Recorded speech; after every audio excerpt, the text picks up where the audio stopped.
Hello everyone, मैं ममतेश गुप्ता। आज देखेंगे 7th क्लास एनसीईआरटी चैप्टर 6 का पार्ट 2। इसका एक पार्ट हम पहले कंप्लीट कर चुके हैं और ये सेकंड पार्ट है।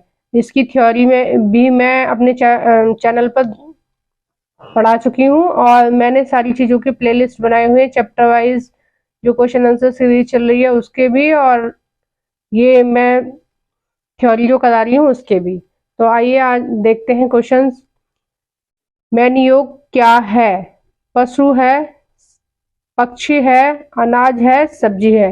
इसका सही आंसर है डी, सब्जी है। और ये जिस तरह से हमारे यहाँ आलू होता है ना, उस तरह की एक सब्जी है। पृथ्वी के फेफड़े कहाँ स्थित हैं? A, Amazon basin, B, Ganga basin, C, Godavari basin, D, इनमें से कोई नहीं। तो इसका सही आंसर है A, Amazon basin.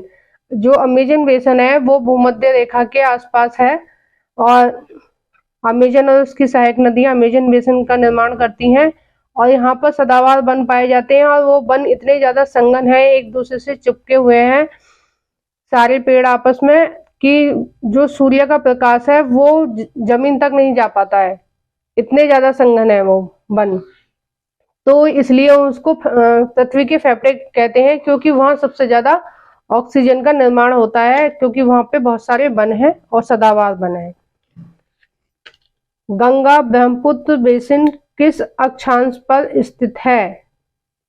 A, 10 degree उत्तर से 30 डिग्री उत्तर, बी, 15 डिग्री उत्तर से 30 डिग्री दक्षिण, सी, 10 डिग्री दक्षिण से 30 डिग्री उत्तर, डी, 20 डिग्री उत्तर से 10 डिग्री उत्तर।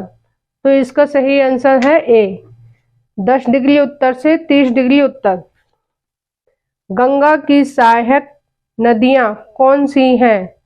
घाघरा, सोन, कोसी, यमुना, चंबल, गंडक, ये सभी। तो इसका सही आंसर है डी, ये सभी।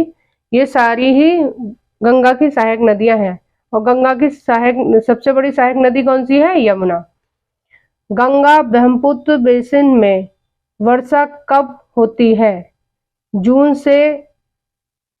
से मध्य सितंबर तक, जुलाई से सितंबर तक, जून से अक्टूबर तक, जून से अगस्त तक।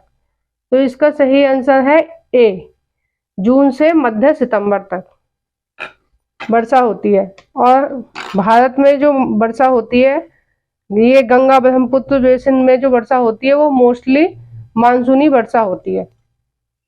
गंगा ब्रह्मपुत्र बेसिन में जनसंख्या घनत्व कैसा है?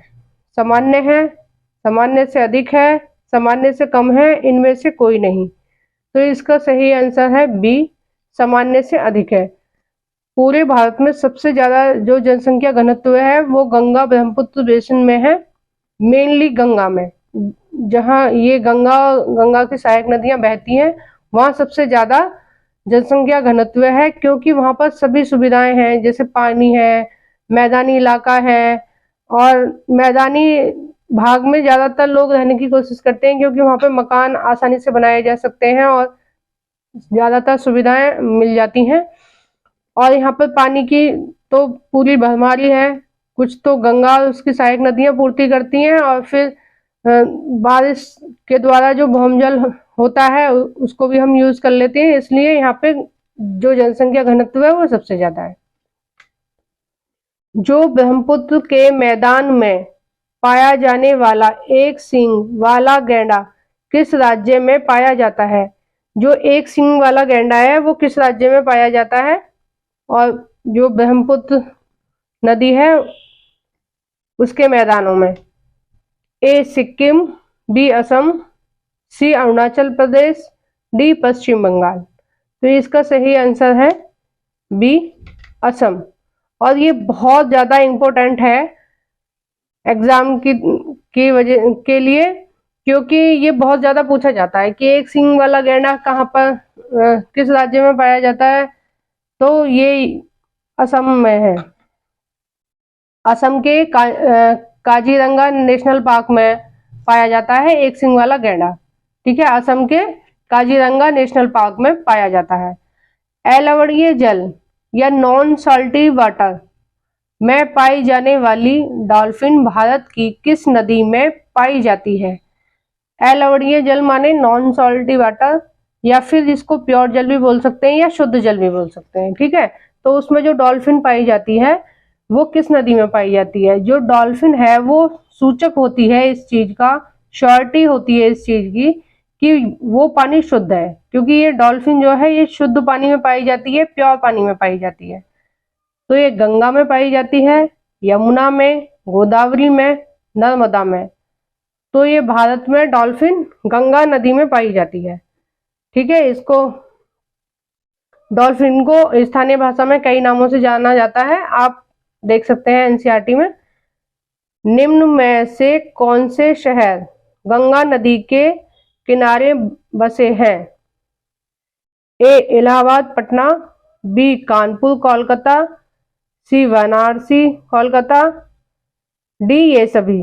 तो ये जितने भी सारे शहर हैं ये सभी की सभी गंगा नदी के किनारे बसे हुए हैं। गंगा ब्रह्मपुत्र बेसिन में कौन सी फसल उगाई जाती है? ए गेहूं, मक्का, चावल, चना, सरसों, बाजरा, ज्वार बाजरा, या ये सभी। तो इसका सही आंसर है ये सभी। ये सभी उगाया जाता है। पश्चिम बंगाल में ज्यादातर चावल उगाया जाता है, यूपी में गेहूं उगाए जाते हैं और चना सरसों उगाए जाते हैं। तो ये जितनी भी सारी फसलें हैं ये सारी गंगा ब्रह्मपुत्र बेसिन में उगाई जाती हैं। विश्व प्रसिद्ध सुंदर वन के डेल्टा का निर्माण कौन सी नदी के द्वारा किया जाता है?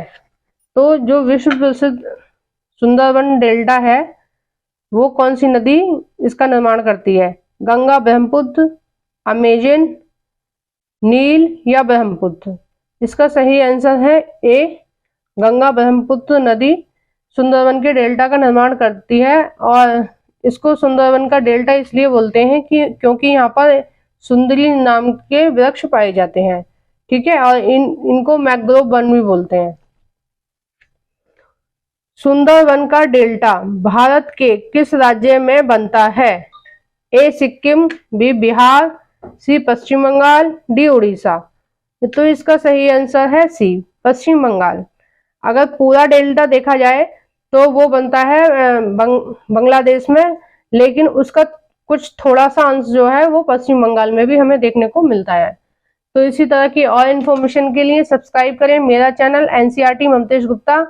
लाइक भी करें प्लीज और शेयर करें, कमेंट करें। अगर चैनल पर नए हो तो चैनल को सब्सक्राइब करें।